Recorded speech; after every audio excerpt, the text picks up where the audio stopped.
ప్రియమైన వాళ్ళారా, ప్రభుని యేసుక్రీస్తు నామములో ఈ యొక్క ఉదయకాల సమయమున మీ అందరికీ నా హృదయపూర్వక వందనాలు తెలుపుకుంటున్నాను. ఈ రోజంతా కూడా మీరు చేయబోయే అన్ని విషయాల్లో దేవుని యొక్క హస్తం మీకు తోడుండి మీకు జయాన్ని కలుగజేయునుగాక. సామెతల గ్రంథము 28వ అధ్యాయము 25వ వచనము ఇలా సెలవిస్తుంది, యెహోవా యందు నమ్మిక ఉంచువాడు వర్ధిల్లును అనేటువంటి మాటను మనం చూస్తున్నామండి. ప్రియమైన సహోదర సహోదరి, ఈ యొక్క ఉదయకాల సమయాన ప్రభువైన దేవుడు నిన్ను నన్ను చూసి ఆయన అంటున్నాడు, నా కుమారుడు నా కుమార్తె, నీవు నా యందు నమ్మిక ఉంచున్నావు కాబట్టి నేను నిన్ను ఖచ్చితంగా నువ్వు వర్ధిల్లినట్లు నేను నిన్ను దీవిస్తానని చెప్పి దేవుడు నీతో నాతో ఈరోజు మాట్లాడుతున్నాడు. ప్రియులారా, ఈ యొక్క వాక్యానికి మంచి ఉదాహరణ చెప్పాలంటే పరిశుద్ధ గ్రంథంలో ఉన్నటువంటి ఇస్సాకు అనేటువంటి వ్యక్తిని గురించి మనం ధ్యానించుకోవచ్చండి. ప్రియులారా, ఈ యొక్క ఇస్సాకుతో దేవుడు అంటున్నాడు, నీవు ఈ యొక్క దేశంలో నువ్వు నివాసము చేయి, నేను నిన్ను దీవిస్తానని చెప్పి తండ్రి అయిన దేవుడు ఆ యొక్క ఇస్సాకుతో మాట్లాడుతున్నాడండి. ఇప్పుడు దేవుని వాగ్దానం ఏంటి ఆయనకి? అయ్యా నేను నిన్ను దీవిస్తానని చెప్పి దేవుడు అంటున్నాడు. కానీ ఆయన జీవితంలో జరిగింది ఏమిటంటే ప్రియులరా, అంతా కూడా ఆయనకి ఆపోజిట్గానే జరిగిందండి. దేవుని యొక్క మాటకు వ్యతిరేకంగానే విరోధంగానే ఆయనకి అన్నీ కూడా సంభవించాయి.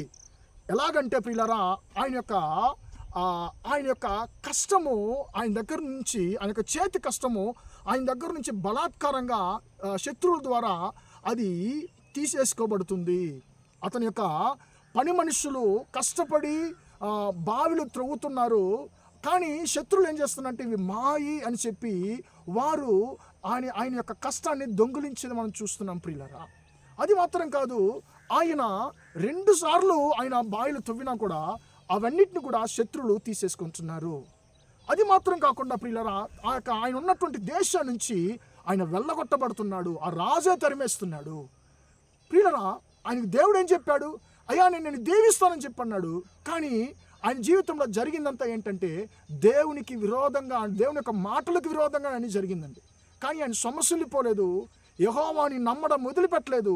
యెహోవాని నమ్మాడు. ఎందుకంటే నా పరిస్థితులు ఒకవేళ ఎదురు అంటే వ్యతిరేకంగా, దేవుని యొక్క మాటకు వ్యతిరేకంగా జరగవచ్చు నా జీవితంలో, కానీ నా దేవుడు నా పరిస్థితులను మార్చి నన్ను దీవించేటువంటి దేవుడు అనేటువంటి దాన్ని ఇస్సాకు చాలా గట్టిగా నమ్మాడండి. కాబట్టి ఆయన జీవితంలో ఏం జరిగింది? ఆయన ఆ యొక్క కరువు కాలంలో ప్రియులరా ఆయన విత్తనం విత్తాడు. యెహోవా ఆయన ఆశీర్వదించినందు బట్టి ఆయన 100 ఆయన ఫలాన్ని ఆయన పొందుకున్నాడు అని చెప్పి పరిశుద్ధ గ్రంథం చెప్తుందండి. ప్రియులరా, అన్ని చుట్టుపక్కల ఉండేటువంటి అన్ని దేశాల్లో, అంటే ఆ దేశం అంతా కూడా భయంకరమైనటువంటి కరువు, అంటే తాగడానికి కూడా నీళ్ళు ఉన్నాయో లేదో తెలియదండి. కానీ అలాంటి సమయంలో ఈయన ఏం చేస్తున్నారంటే విత్తనాన్ని విత్తుతున్నాడు.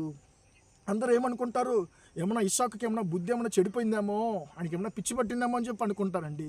కానీ ఇస్సాకుని అడిగితే, ఇస్సాకు ఎందుకు నువ్వు ఇలా ప్రవర్తిస్తున్నావు అంటే, నా దేవుడు నన్ను దీవిస్తాడండి, నా దేవుడు ఎందుకు నన్ను ప్రేరేపిస్తున్నాడు, నేను విత్తనం అంటే నువ్వు విత్తనం విత్తు అని చెప్పి అంటున్నాడు కాబట్టి నేను విత్తుతున్నాను, ఆయన నన్ను దీవిస్తాడని చెప్పి ప్రియులరా ఆయన యెహోవాని నమ్మాడండి. పరిస్థితులను చూసి ఆయన సొమ్మసిల్లిపోలేదు. ఈరోజు ప్రియమైన సహోదర సహోదరి, దేవుని యొక్క వాక్యానికి విరోధంగా నీ జీవితంలో అన్ని జరుగుతున్నాయని చెప్పి సొమ్మసిల్లిపోతున్నావేమో, కానీ ఇస్సాకు సొమ్మసిల్లిపోలేదు. నా దేవుడు నన్ను దీవించడానికి, నన్ను వర్ధిల్ల చేయడానికి ఆయన సమర్థుడని నమ్మాడు.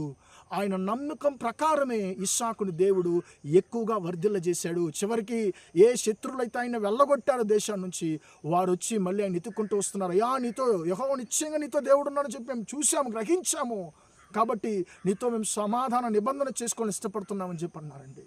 కాబట్టి ప్రియులరా, నీవు దేవుని నమ్మినప్పుడు ఖచ్చితంగా నువ్వు వర్ధిల్లుతావని చెప్పి దేవుడి యొక్క ఉదయకాల సమయంలో నీతో మాట్లాడుతున్నాడు. కాబట్టి ధైర్యంగా ఉందాము.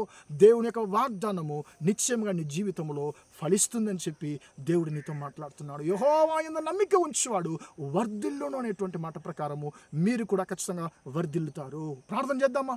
ప్రేమగల మా తండ్రి, దయగల దేవ, ఇంతవరకు మాటలు విన్న మీ బిడ్డలను దీవించండి, ఆశీర్వదించండి తండ్రి. యెహోవా యందు నమ్మిక ఉంచువాడు వర్ధిల్లును మాట ప్రకారం తండ్రి, మీ బిడ్డల యొక్క జీవితంలో తండ్రి యేసయ్య వారు వర్ధిల్లకుండా ఉన్నటువంటి ప్రతి ఒక్క తండ్రి స్తోత్రం యేసయ్య ఎదురైనటువంటి తండ్రి ఆ యొక్క పరిస్థితులన్నీ కూడా మార్చివేయమని ప్రార్థిస్తున్నాను. మీ యొక్క వాగ్దానం మీ బిడ్డల యొక్క జీవితంలో 100% నెరవేరునుగా కానీ ప్రార్థిస్తున్నాను తండ్రి. ఇస్సాకు వలె 100% తండ్రి మీ బిడ్డల ఆశీర్వాదం పొందుకొని కృప దయచేయమని యేసు నామములో ప్రార్థిస్తున్నాను తండ్రి. ఆమేన్, ఆమేన్. ప్రియులారా, దేవుడు మిమ్మల్ని దీవించి ఆశీర్వదించును గాక. Praise the Lord, praise the lord.